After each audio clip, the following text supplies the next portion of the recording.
Hai adik-adik, kembali lagi dengan Kak Rina di online class 101. Kali ini kita akan belajar kelas 4 tema 6, subtema 2, hebatnya cita-citaku. Di pembelajaran 4 kita akan belajar bahasa Indonesia, IPS, dan PPKN di halaman 93 sampai dengan 101. Nah, adik-adik untuk melihat video lain bisa klik di kanan atas videonya. Nanti akan ada rekomendasi playlist dan juga pembelajaran lain, tapi sesuai dengan judul ya untuk kelas dan temanya. Kalau mau lihat yang lebih lengkap bisa klik di kolom deskripsi. Nanti akan ada rekomendasi playlistnya. Nah, misalnya adik-adik mau lihat semua tema kelas 4, berarti pilih yang ini, klik linknya atau klik biru-birunya, nanti kita akan masuk ke daftar playlistnya.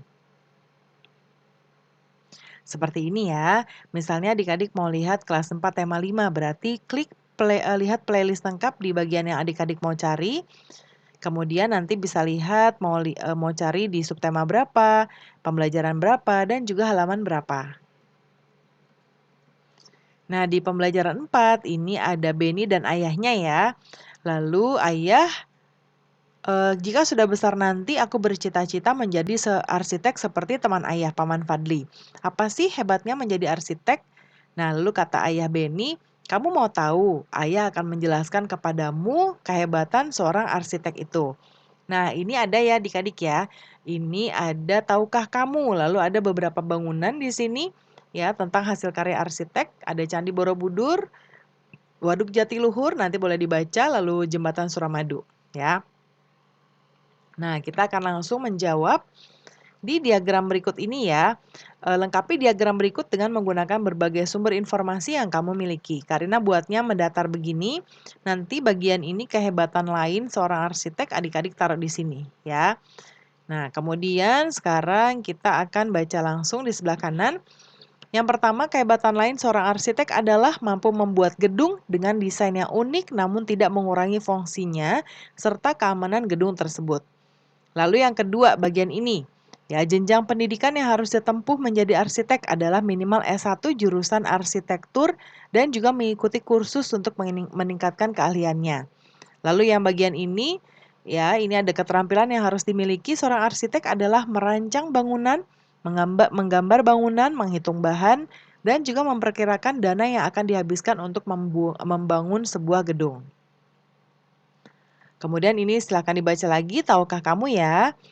Nah, kemudian kita sekarang akan di bagian ayo mencoba, kita akan menjawab di sini kesimpulan yang diperoleh dari presentasi dari tugas ini ya. Nah, Karina sudah buatkan di sebelah kanan. Yang pertama adalah rumah adat daerah ya yang seperti ini. Ya, gambarnya. Yang sebelah kiri manfaatnya adalah sebagai tempat tinggal adat istiadat suku Jawa. Manfaatnya untuk keluarga keraton atau juga bisa untuk tempat penyimpanan barang-barang pusaka dan lain-lain. Lalu yang sebelah kanan, ini adalah manfaat rumah tinggal yang menyesuaikan kondisi bentang alam wilayah setempat, kegunaannya untuk menyambut tamu dan berbagai ruang istimewa keraton. Persamaan dan perbedaannya yaitu persamaannya sebagai tempat tinggal dan tempat penyimpanan barang. Perbedaannya rumah adat setiap daerah memiliki keunikan dan ciri khas serta fungsinya masing-masing sesuai dengan adatnya. Kemudian berikutnya, ya ini ada percakapan antara Beni dan Udin. Nenek moyang kita merupakan arsitek yang hebat ya. Mereka membangun rumah adat yang sesuai dengan keadaan alam dan nilai-nilai budaya. Iya, mereka senantiasa ingin menyatu dengan alam sekitarnya. Mereka menganggap alam adalah sumber daya mereka, sehingga mereka pelihara dan jaga. Nah, ada bacaan lagi ya adik-adik, judulnya Manfaat Sumber Daya Alam di Sekitar Kita.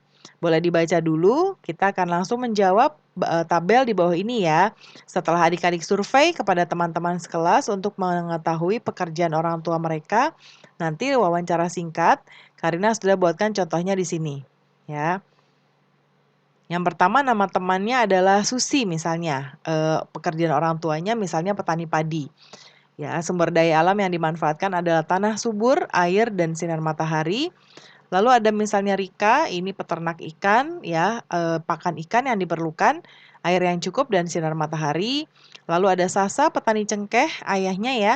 Lalu sumber dayanya adalah daun, bunga cengkeh, dan sinar matahari. Lalu Lucy, peternak ayam, yang dibutuhkan adalah pakan ayam, air, dan pupuk kandang.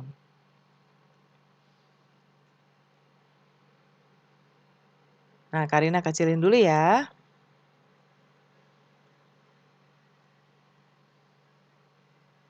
Nah, yang berikutnya, nah ini ada puisi, tapi ada bagian-bagian yang kosong ya adik-adik. Nah, kita akan mengisi bagian-bagian yang kosong ini. Judulnya puisinya adalah Kawan Sejatiku. Ya. Nah, wahai titik-titik sejatiku, ini kita bisa isi dengan kawan. Kemudian kamu selalu bermain bersamaku, selalu menemaniku mengerjakan. Ini bisa kita jawab dengan tugas sekolahku. Selalu titik-titik ya, selalu bisa kita jawab dengan menemani di saat aku pilu. Wahai kawan sejati, walau kita, ini bisa kita isi dengan berbeda, suku dan agama, kau selalu mengingatkanku untuk beribadah.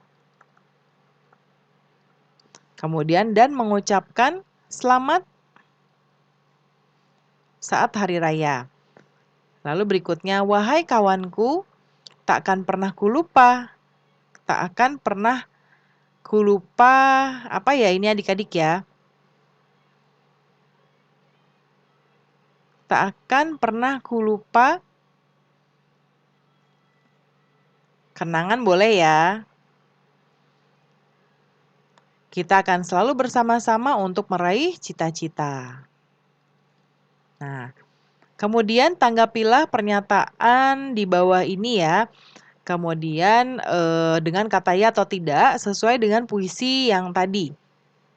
Nah, yang pertama puisi ini berkisah tentang kawan yang tidak setia. Ini tidak ya. Karena tadi temannya setia. Lani memberikan pendapat yang baik terhadap kawannya. Iya. Lalu kita yang dimaksud di dalam sini adalah Lani dan Siti. Nah, kita lihat di sini ada Beni, Made dan Siti ya. Jadi yang ini jawabannya adalah tidak. Ini ya, tidak. Lalu yang kedua, yang nomor 4, ini kawan yang dimaksud memiliki suku yang berbeda dengan Lani. Ini betul, ya. Lani akan melupakan kawannya, ini tidak. Lalu mereka ingin meraih cita-cita bersama, ini iya. Nah, berdasarkan jawaban tadi, jelaskan isi puisi tersebut ke dalam bentuk paragraf ya di sini ya.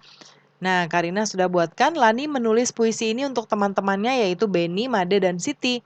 Mereka sering bermain bersama di sekolah, selalu mengerjakan tugas sekolah bersama, dan selalu menghiburnya ketika sedih. Meski Lani dan teman-temannya berbeda suku dan agama, mereka tak lupa mengingatkan untuk beribadah dan mengucapkan selamat hari raya. Lani tidak akan melupakan teman-temannya dan mereka selalu bersama-sama untuk meraih cita-cita. Nah, pembelajaran kita sudah selesai ya adik-adik. Terima kasih sudah menonton sampai akhir. Mohon dimaafkan apabila ada kesalahan dalam perkataan maupun dalam materi yang diberikan. Sampai jumpa di pembelajaran berikutnya.